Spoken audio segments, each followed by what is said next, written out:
38 anyos na lalaki hinihinalang nalunod habang nag-aayos ng fish cage sa Agoncillo, Batangas. Tutukan yan sa report ni Denise Abante.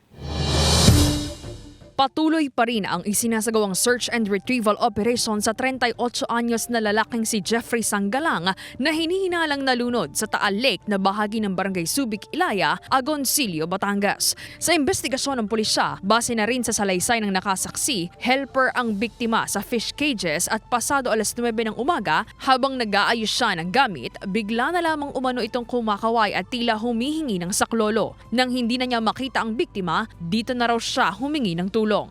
Medyo malayo din po kasi kumbaga tanaw lang ng witness na parang kumakaway na ganito.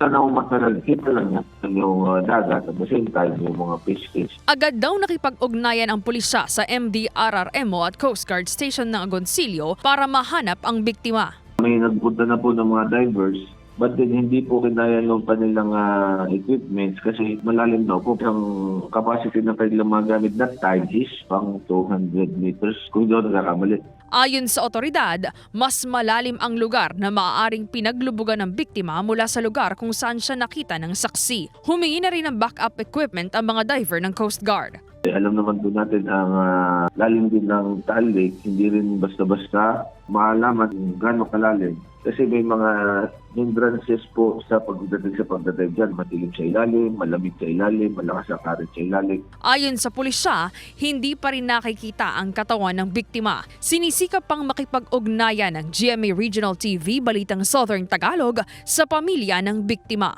Denise Abante, Balitang Southern Tagalog.